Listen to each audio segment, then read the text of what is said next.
I think for me, I was fortunate enough to get taken to the CIA in Langley and meet with a few analysts and a few attorneys, and this just the secrecy of it all was exactly as you can imagine. You ask a question and they were not prepared to answer that at this time. And quite often that was the response that we get. Every once in a while we would get some information. It was before we did season 2, so many of our questions had to do with Southeast Asia. But I think what was most fascinating and what was so cool, maybe in a research, just a little anecdote, was we got to shoot at the CIA for season 2. We got to show new headquarters. We got to show Kryptos, which was a sculpture, and just different hallways. And all of the people that you see in the background of those scenes, can we? I don't know. I think we could. I don't know if I could. Which part?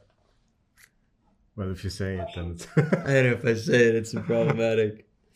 Oh, man.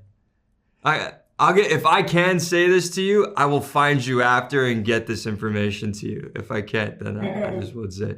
There's some fascinating things about the CIA and the personnel that work there, to know that they watch the recruit and they support the recruit, because it does accurately showcase what it's like to work in that building, specifically in like a corporate structure, right? Because I'm a lawyer, I'm not a spy. There's bureaucracy. There's a lot of paperwork that needs to be done. So to me, in all of the background and preparation and going there and speaking to the people that work there that have Owen's job in real life, learning that the way that we're showcasing it in the show is actually very accurate is cool and awesome, and I think interesting.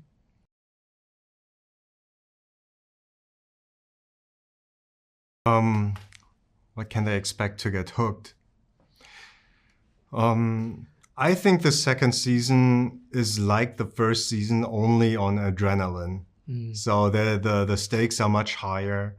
The first season were 8 episodes, and the second season is 6. So the condensation of it, gives you much higher pace. It's much more fun. I think a lot more people get killed too. Yeah, there's way more. And there's almost every episode ends on a cliffhanger, and every episode has an awesome action scene in it.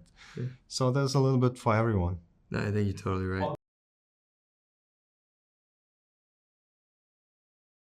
I think your character has the most relatable arc, right? You're somebody that you love.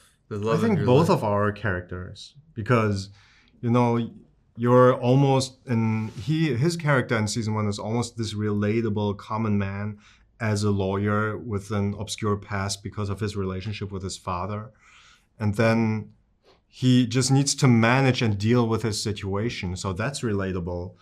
And like you said, on my part, my character, he's ready to die for what he believes in and what he loves, who he loves.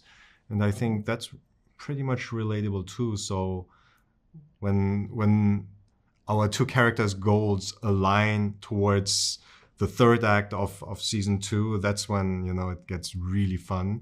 But in the beginning also, because the categories don't align, so we have a lot of antagonism and tension and fights.